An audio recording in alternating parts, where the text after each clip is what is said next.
Commander Jake Harrison stood on the bridge of his ship and looked at the big screen in front of him. The screen showed lots of broken metal pieces floating in space. These pieces were very old and had been floating here for thousands of years. Jake had never seen anything like this before. His ship was called the Starwind. It was a big ship that looked for new things in space. Jake and his crew had been flying around the galaxy for many months. They were looking for old things that might tell them about people who lived long ago. "Sir, I think I found something," said Amy Foster. She was sitting at a desk with lots of buttons and lights. Amy was good at listening to signals from space. She had been working for many hours trying to understand the sounds coming from the broken pieces. Jake walked over to Amy's desk. "What did you find?" he asked. Amy looked excited but also confused. "There are sounds coming from those old pieces of metal, but they are not normal sounds. They have a pattern, like someone is trying to talk to us." Captain Lisa Martinez came over to see what was happening. Lisa was Jake's helper, and she was very smart. "Can you make the sounds clear so we can understand them?" she asked. Amy worked on her computer for a few more minutes. Her fingers moved fast on the buttons. "I think so. The sounds are in a very hard language, but my computer is starting to understand it." The broken pieces in space were very old. Jake's computer said they came from a planet called Earth. The people who lived on Earth were called humans. But humans had been gone for more than 3,000 years. No one knew what happened to them. One day they were there, and the next day they were gone. Dr. Helen Carter walked up to the group. She was the ship's doctor who studied different kinds of people from other planets. "I have read about these humans before. The old books say they were not very important. They had small ships and not many weapons." Amy suddenly made a loud noise. "I got it. I can understand what they are saying now." She looked at Jake with big eyes. "Sir, you need to hear this. It is not just sounds. It is a real person talking." Jake felt scared and excited at the same time. "Put it on the speakers so we can all hear." Amy pressed a button, and suddenly the whole bridge was filled with a man's voice. The voice was clear and strong, even though it was very old. "This is Admiral Robert Kane of the United Earth Defense Force. I am talking to anyone who might find this message. If you can hear me, and humanity's last day has come and gone. But we did not die quietly." Everyone on the bridge became very quiet. They all looked at each other with surprise. The old book said that Earth was destroyed by a big rock from space, or maybe the sun got too hot. But this message sounded like something very different happened. The voice kept talking. "To anyone who finds this message, you need to know that you are in big danger. The things we call the Devourers are real. They are coming for you just like they came for us. We fought them at our home for 47 years, but we were not strong enough in the end." Dr. Helen Carter sat down hard in her chair. "Devourers? I have never heard of any people with that name. It is not in any of our books about space." Admiral Kane's voice came back. "We are leaving this message not because we are scared, but because we have hope. In our last years, we learned something about these creatures that might save you. They are not impossible to kill.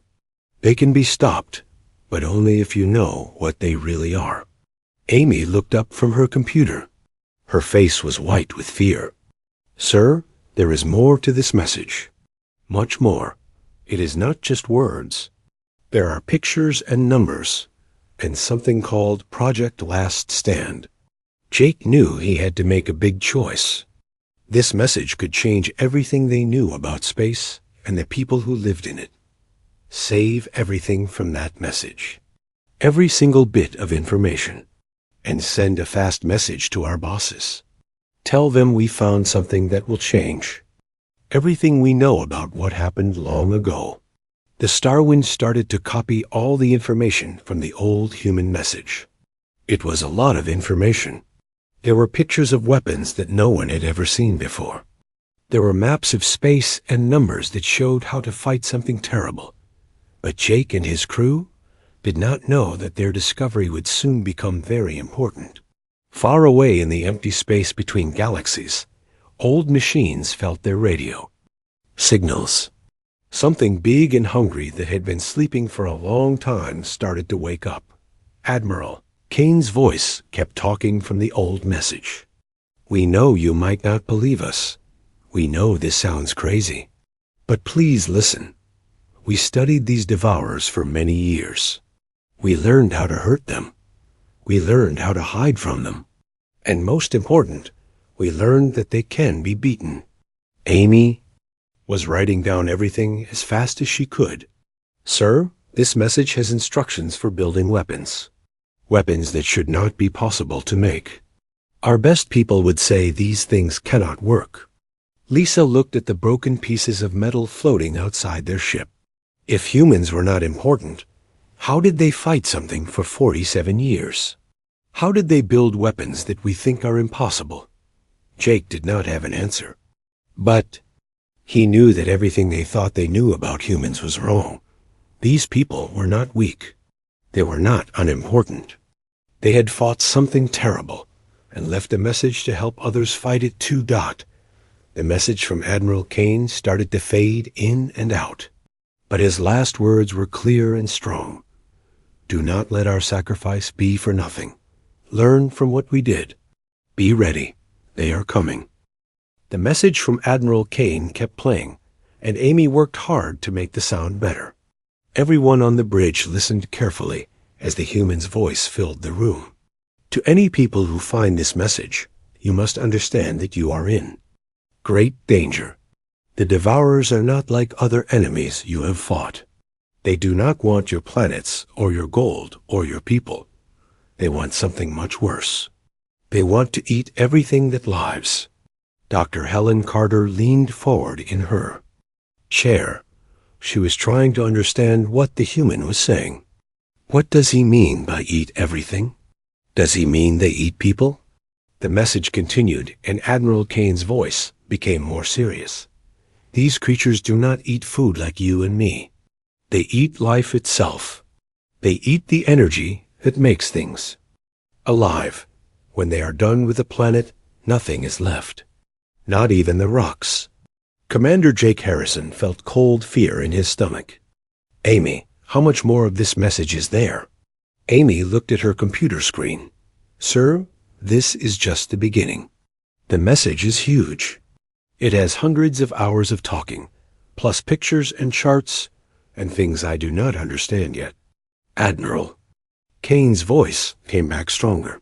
"We fought these devourers for many years before we understood what they really were. At first, we thought they were just very mean people from another planet. We were wrong. They are something much older and much more dangerous." Captain Lisa Martinez was reading information on her own computer. "Jake, I am looking at our old records about humans. Everything here says they were a small, weak people. They had only a few ships, and their weapons were not very good. We were not always strong," Admiral Kane's voice said, as if he could hear what Lisa was thinking. "When the Devourers first came to our part of space, we were just like you think we were, small, weak, not important. But war changes people. War made us strong." Dr. Helen Carter was taking notes as fast as she could write. "This is amazing. If this message is real, then everything we know about the Great Silence is wrong. The Great Silence was a time long ago when many people from different planets just disappeared. One day they were there, and the next day they were gone. No one knew what happened to them. Scientists had many ideas, but no one really knew. The Great Silence," Admiral Kane said. "Yes, we know about that.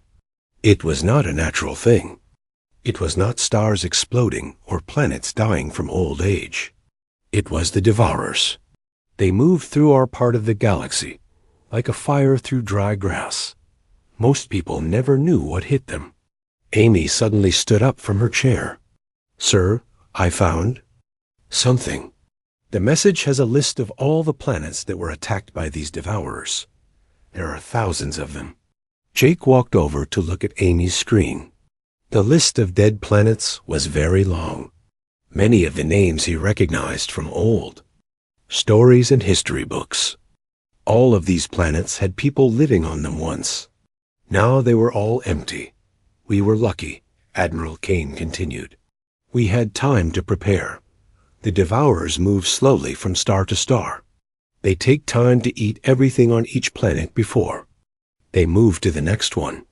This gave us 47 years to get ready. Lisa was reading more information from the human message. Jake, look at this. They have detailed maps showing where the devourers came from and where they went. And according to this map, they did not just disappear. They went back to empty space between galaxies. Admiral Kane's voice became very serious. Listen carefully to what I am about to tell you. The devourers do not die. They go to sleep. They eat until there is nothing left to eat, and then they sleep for thousands of years. But they always wake up. And when they wake up, they are hungry again. Dr. Helen. Carter dropped her pen. Are you saying they might come back? I am not saying they might come back, Kane replied. I am saying they will come back. The only question is when. Our scientists studied their patterns for many years. They wake up every 3,000 to 4,000 years. It has been 3,000 years since they went to sleep. The bridge became very quiet. Everyone was thinking about what this meant. If Admiral Kane was right, then the devourers could wake up any day. Amy's computer made a beeping sound. Sir, there is more. The humans did not just study the devourers. They found ways to fight them. They built weapons that could hurt them. Jake felt a small bit of hope. What kind of weapons? Admiral Kane's voice answered as if he heard the question. We learned that the devourers are not truly alive in the way you and I understand life. They are made of something different. Something that exists between normal matter and energy. This means normal weapons do not work on them. But we found a way, Kane continued. We built weapons that could attack the space between matter and energy. We called them quantum disruptors. They were the only things that could hurt the devourers. Lisa was reading technical information from the message. Jake, these weapon designs are incredible. Our best engineers would say they are impossible to build, but the humans obviously built them. We did more than build them, Kane said. We used them. For 47 years, we held the devourers at our solar system. We fought them in space around every planet. We made them pay for every mile they moved forward. Dr. Helen Carter was amazed. How did they do it? How did such a small group of people fight something so terrible for so long? Admiral Kane's voice became proud. We did it because we had something the devourers did not understand. We had something worth fighting for. We had each other. We had our children. We had our future. And we refused to let them take it away from us. Amy found more information in the message. Sir, there are training manuals here. Instructions on how to build the weapons. How to fight the devourers. How to organize defenses. Everything they learned in 47 years of war. Jake made a decision. Send all of this information to every government in the galaxy. Send it to every military leader. Send it to every scientist. If Admiral Kane is right, we need to start preparing now. But as the Starwind sent out the human message to planets across the galaxy, something else was happening. Deep in the dark space between galaxies, ancient sensors that had been sleeping for thousands of years detected the radio signals. Something vast and hungry began to stir in the darkness. The devourers were waking up. 6 months had passed since Commander Jake Harrison found the human message. Now the biggest group of spaceships in galaxy history was gathering at the place Admiral Kane had told them about. Ships from 12 different kinds of people floated. In neat rows, their metal sides shining in the light of distant stars. Admiral Chris Murphy was now in charge of all these ships. He sat in his office on the biggest ship, called the Harmony. With him were General Kevin Brown, who led the soldiers. From the planet Altair, and Ambassador Susan White, who spoke for the Galactic Council. "The human information is like nothing we have ever seen before," Kevin said. He was moving his hands to control a picture made of light that showed weapon designs. "These quantum disruptors they built should not be possible to make. Our smartest. People say they cannot work." Susan looked worried. "But our deep space watchers proved it 3 days ago. Something is coming from the empty space, just like the Earth message said it would. Many big objects, moving faster than anything we have ever seen." The door made a sound, and Lieutenant Colonel Peter Davis came in. He was carrying a computer pad. "Admiral, you need to see this." Our science teams finished studying the last part of the human message, the part they called Project Last Stand. Chris took the computer pad and read it quietly. His face looked more and more troubled as he read. "They did not just fight the Devourers," he said finally. "They studied them. They learned their weak spots. And then they did something that should not be possible." Suddenly, loud warning sounds started playing all through the ship. Amy Foster's voice came over the radio. "All important officers come to the bridge right now. The enemy has arrived." The command officers ran to the bridge as fast as they could. When they got there, they saw something that would give them bad dreams forever. The empty space itself looked like it was moving. It was a darkness so complete that it ate the light from stars. And inside that darkness, shapes were moving. They were huge, strange, and very dangerous. "All ships, this is Admiral Murphy," Chris said into his radio. "Start the Kane protocols right now. Remember, we are not just fighting for ourselves today. We are fighting for every world, every kind of people, every child who should get to see tomorrow." On the bridge of the Harmony, Dr. Helen Carter worked very fast at the science station. She was setting up the weapon changes that the human message had given them. "Admiral, the quantum disruptors are ready, but I am not sure they will be enough. These creatures are beyond anything we have experience with." Amy Foster was now helping all the ships talk to each other. She suddenly sat up straight at her station. "Sir, I am getting another message from the Earth signal station. It is different this time, stronger." The voice that filled the bridge was the same one they had heard months ago, but now it had a power that made every officer stand up straighter. "This is Admiral Robert Kane, and if you are hearing this message, then you have met the Devourers and lived to fight another day. That alone tells me that our sacrifice was not wasted." General Kevin Brown stared at the battle screen as the first group of Devourer ships started their attack. "How can this be possible? The message is coming from the signal station, but it is talking about things happening right now." Kane's voice continued, calm and confident, even though chaos was starting all around them. "We knew that our weapons alone would not be enough to stop them.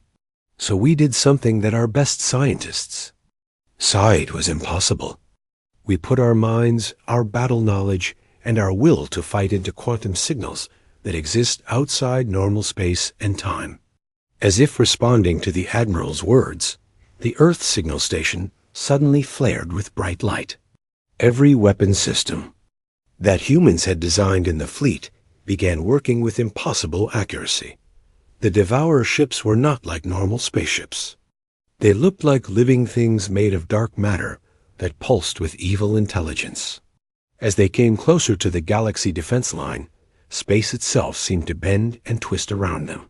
"Look at the size of them," Peter Davis said, staring at his computer screen. "The smallest one is bigger than our largest battleship." Dr. Helen Carter was watching her instruments carefully. "Admiral, these readings do not make sense. According to my equipment, those ships are not completely real. They exist partly in our normal space and partly in some other place. Admiral. Kane's voice came through the speakers again. You are seeing them correctly, Dr. Carter. The Devourers exist in multiple dimensions at once. That is why normal weapons cannot hurt them. But the quantum disruptors can reach them in all dimensions. Chris Murphy felt amazed and scared at the same time. How does he know what we are saying? How does he know Dr. Carter's name? Because we are not just a recording, another voice said through the speakers. This time it was a woman's voice. This is Colonel Nancy Pierce. We are the uploaded consciousness of Earth's entire military command. We have been waiting here for 3,000 years for this moment. The first Devourer ship reached the outer edge of the galaxy fleet. It was huge and dark, and it seemed to eat the light around it. But when it tried to attack the closest galaxy ship, something amazing happened. The galaxy ship moved out of the way at exactly the right moment. Its weapons fired at exactly the right spot. The quantum disruptor beam hit the Devourer ship, and for the first time in thousands of years, one of the creatures screamed in pain. Direct hit, Amy Foster shouted. The quantum disruptor worked. Admiral Kane's voice filled the bridge with satisfaction. Now you begin to understand. We may be dead, but we are not gone. We have been waiting here, studying these creatures, learning their patterns. We know exactly how to fight them. More voices joined the conversation from the Earth Signal Station. Squadron leaders who had died 3,000 years ago were giving advice to fighter pilots. Engineers who had been dead for millennia were helping to fix damaged systems. Ship captains from ancient Earth were guiding modern galaxy warships through impossible battle moves. This is Captain Dan Roberts of the old Earth ship Defiance, one voice said. Ship number 47. Adjust your approach angle by 15 degrees. The Devourer you are targeting has a weak spot just behind what looks like its head. The galaxy ship followed the advice, and its next shot destroyed the Devourer completely. General Kevin Brown watched in amazement as his battle screens showed impossible things happening. It is like we have guardian angels. Every shot we fire hits exactly where it should. Every move we make is perfectly timed. Admiral Kane's voice provided battle guidance that seemed to know what the enemy would do before they did it. Target their neural clusters. They are the dark spots near what you would call the front of each ship. And remember, they feed on fear and desperation. Show them neither. As the battle continued, more and more galaxy officers began to understand what was happening. The humans had not just left them weapons and information. They had left themselves. The greatest military minds in human history had become digital ghosts, devoted entirely to protecting the galaxy they could no longer physically live in. The tide of battle was turning.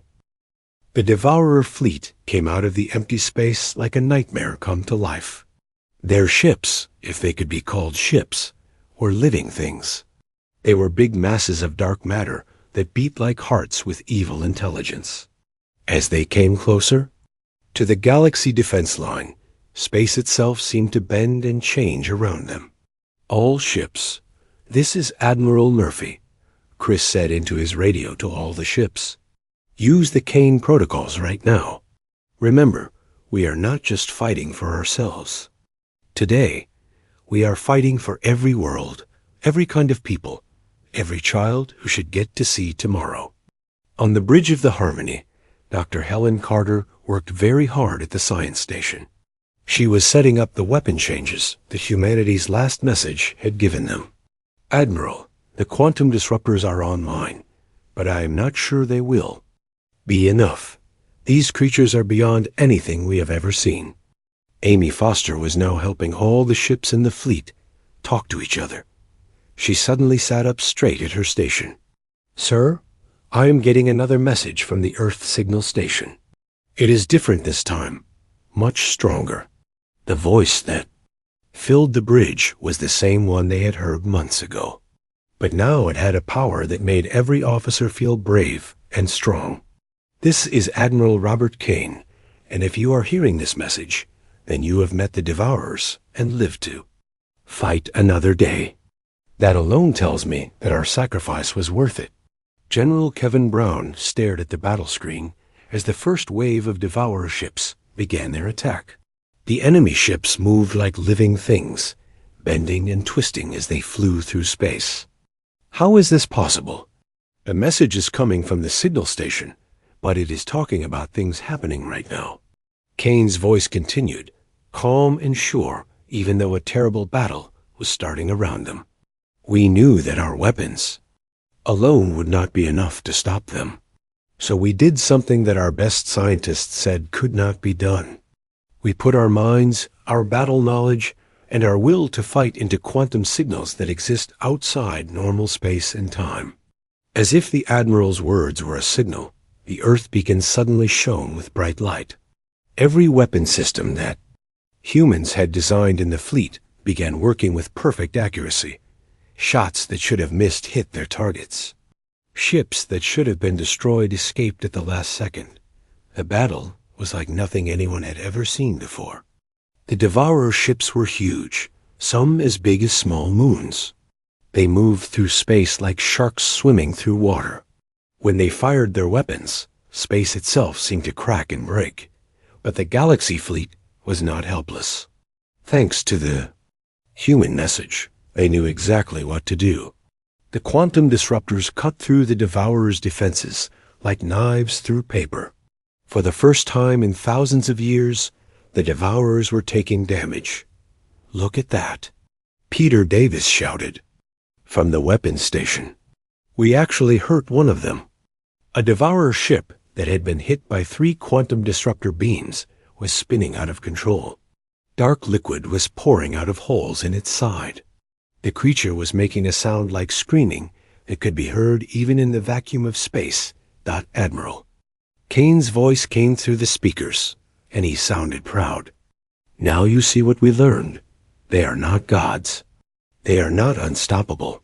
They can be hurt, and they can be killed. You just have to know how to do it. Dr. Helen Carter was watching her science instruments with amazement. Admiral, these readings are incredible. When we hit them with the quantum disruptors, they become more solid, more real. That makes them easier to hurt with our regular weapons, too. More voices joined Admiral Kane from the Earth beacon. These were the voices of soldiers and officers who had died 3,000 years ago, but who had somehow found a way to keep fighting. This is General Lisa Stone, a woman's voice said. All fighter squadrons, watch out for the Devourer ships that look like they have wings. Those are their fast attack ships. They move quickly, but they are not as strong as the big ones. This is Captain Mike Johnson, another voice added. Ship commanders, do not try to ram the Devourers. They will absorb your ship and use its energy against you.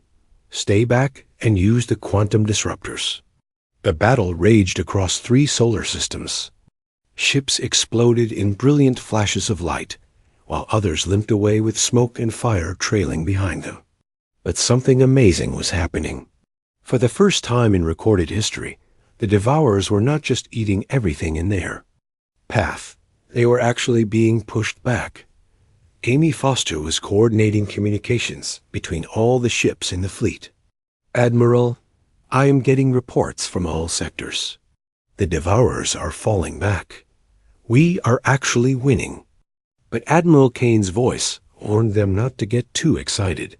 Do not celebrate yet. The Devourers are just testing you.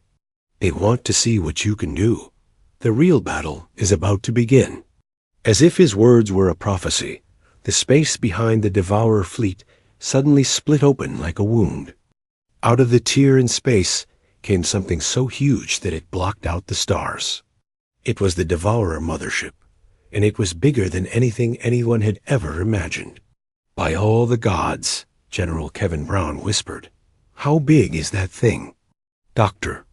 Helen Carter checked her instruments twice to make sure they were working correctly.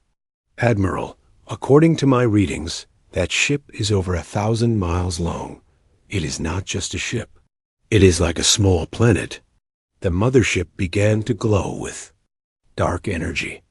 The smaller Devourer ships that had been fighting the Galaxy fleet suddenly became stronger and faster. They had been connected to the mothership all along, and now they were getting power from it. "This is what we were afraid of," Admiral Kane said. "The mothership is not just their biggest weapon. It is their brain. It controls all the other Devourers. If you can destroy it, you can stop them all." Chris Murphy studied the tactical display, trying to figure out how to attack something so huge. How do we fight something that big? Our quantum disruptors are powerful, but that thing could probably absorb everything we throw at it. "Not everything," said a new voice from the Earth beacon. This voice was older and more tired than the others. "This is Professor Alan Cooper.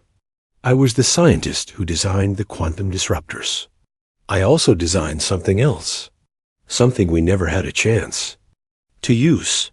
Amy Foster's instruments began receiving new data from the Earth beacon. "Sir, I am getting technical specifications for something called a quantum cascade weapon. It is like a quantum disruptor, but 1,000 times more powerful." Dr. Helen Carter studied the new weapon designs with growing excitement. "This is brilliant. Instead of firing one quantum beam, it fires hundreds of them at the same time." "But Admiral, building this weapon would require every ship in the fleet to link their quantum disruptors together." Admiral Kane's voice filled the bridge with determination. "That is exactly what you need to do. Link every quantum disruptor in the fleet together. Fire them all at the same time at the mothership's core. But be warned, you will only get one shot. If you miss, the mothership will destroy every ship in the Galaxy fleet." Chris Murphy looked around the bridge at his officers. He could see fear in their eyes, but also courage. "Send the message to all ships. Tell them to link their quantum disruptors to ours. We are going to take one shot at that thing, and we are going to make it count." As the Galaxy fleet prepared for the most important battle in history, the voices of long-dead humans continued to guide them. Engineers who had been gone for 3,000 years helped connect the quantum disruptors. Tactical officers who existed only as digital ghosts calculated the perfect firing solution. The fate of the Galaxy hung in the balance. The battle for the Galaxy reached its most dangerous moment. The huge Devourer mothership hung in space like a dark moon, its surface covered with weapons that could destroy planets. All around it, smaller Devourer ships swarmed like angry insects. Protecting their queen, Admiral Chris Murphy stood on the bridge of the Harmony and watched as every ship in the Galaxy fleet moved into position. Hundreds of ships from dozens of different worlds were linking their quantum disruptors together. They would have only one chance to destroy the mothership. "All ships report ready, Admiral," Amy Foster said from her communication station. Her voice was steady, but Chris could see that her hands were shaking slightly. Dr. Helen Carter was monitoring the weapon systems from her science station. "Sir, the quantum cascade weapon is charged and ready. But I have to warn you, when we fire this thing, it will use up all the power from every ship in the fleet. If we miss, we will be helpless." Admiral Kane's voice came through the speakers. "From the Earth beacon, you will not miss. We have been calculating the mothership's weak points for 3,000 years. Aim for the dark spot at the center of the ship. That is where its brain is located." General Kevin Brown was studying the tactical display with worry. "Admiral, the mothership is starting to move. It knows what we are planning." The massive Devourer ship began to turn slowly toward the Galaxy fleet. As it moved, space around it began to crack and break. The mothership was so big and so powerful that it was damaging reality itself just by existing. "Fire now, Admiral," Kane commanded, "before it can bring its main weapons to bear." Chris Murphy took a deep breath. All ships, this is Admiral Murphy. Fire the quantum cascade weapon on my mark. Remember, we are not just fighting for ourselves. We are fighting for every living thing in the galaxy." He paused for a moment, thinking about all the worlds and all the people who were depending on them. Fire. Every quantum disruptor in the galaxy, fleet fired at the same moment. Hundreds of quantum beams came together to form one massive beam of pure energy. The beam was so bright that it lit up the entire solar system. When it hit the mothership, the explosion could be seen from planets hundreds of light years away.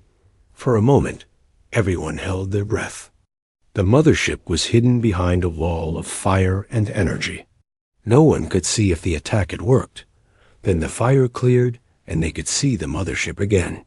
It was still there, but something was different. A huge hole had been torn in its center, and dark liquid was pouring out into space. "Direct hit," Peter Davis shouted from the weapons station. "We got it," but their celebration was short. The mothership was badly hurt, but it was not dead.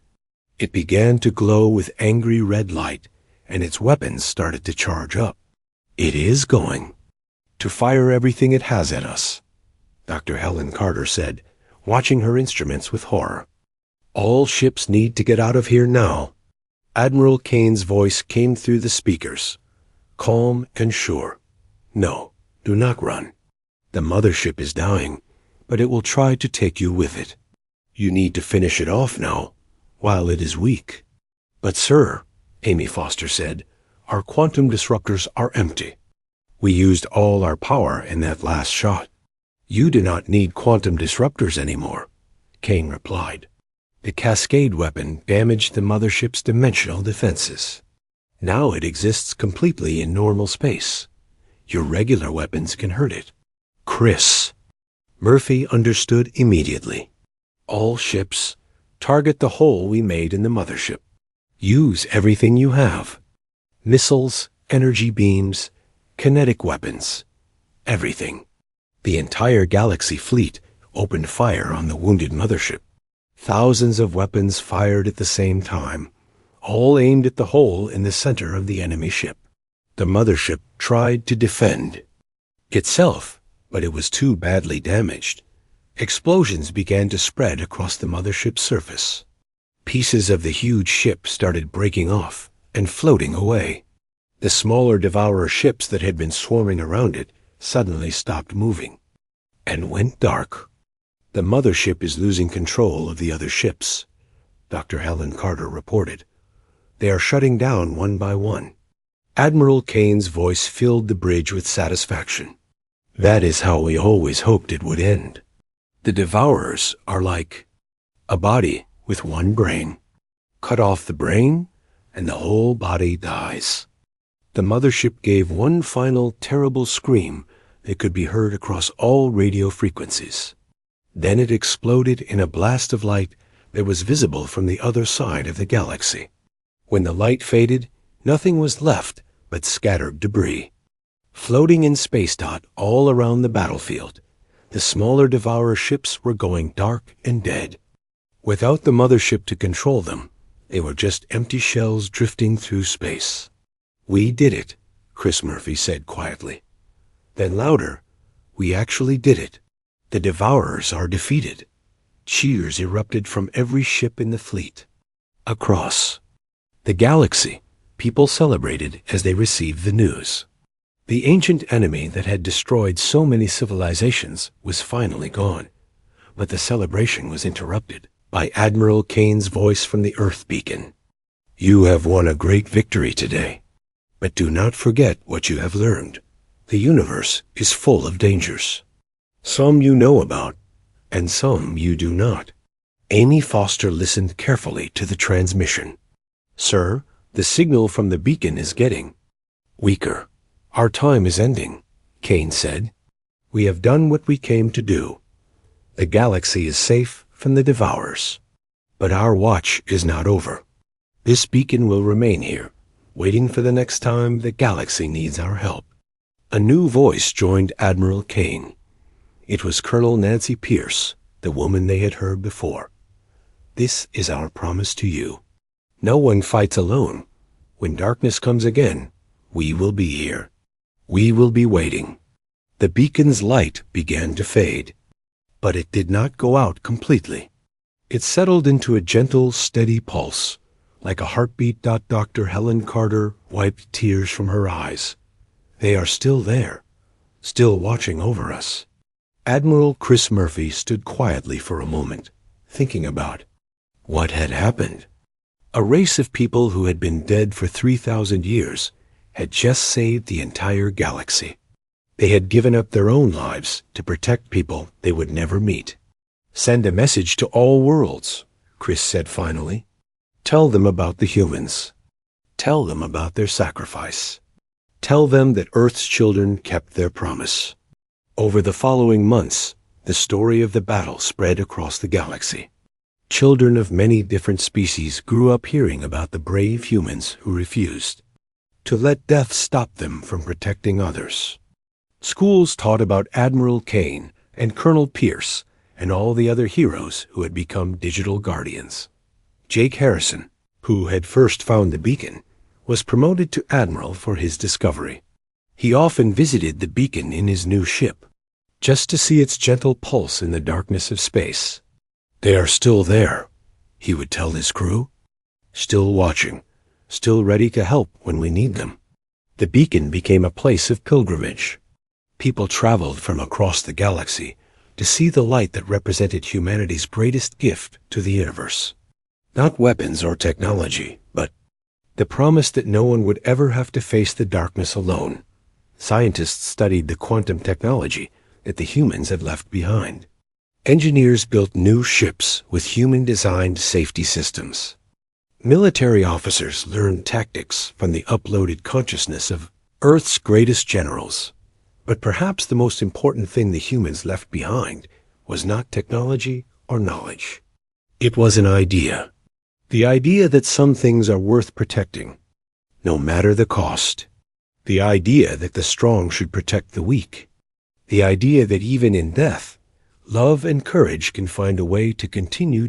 Years passed, and new threats appeared in the galaxy. Pirates attacked peaceful worlds. Natural disasters threatened entire solar systems. Wars broke out between different species. But whenever the darkness seemed too strong, whenever hope seemed lost, the beacon would pulse a little brighter. And those who were in trouble would remember the humans who had died to protect them. They would remember Admiral Kane's words, "No one fights alone." Some people said they could hear whispers from the beacon during the worst times. Voices of encouragement and guidance from the digital ghosts of Earth. Whether this was real or just imagination, no one could say for certain. But it gave people hope, and sometimes hope is the most powerful weapon of all. The beacon continued to pulse in the darkness, a lighthouse in the vast ocean of space. It was a reminder that somewhere in the quantum depths of reality, humanity's greatest heroes were still keeping watch, still ready to help, still refusing to let the light go out. And in the end, that was humanity's true victory. Not that they had defeated the Devourers, but that they had shown the galaxy what it meant to never give up. They had proven that love is stronger than death, that courage can overcome any fear, and that those who protect others will never be forgotten. The beacon pulsed on, steady and sure, carrying its message across the stars. Earth's children are still here. We are still watching, and we will never let you face the darkness alone.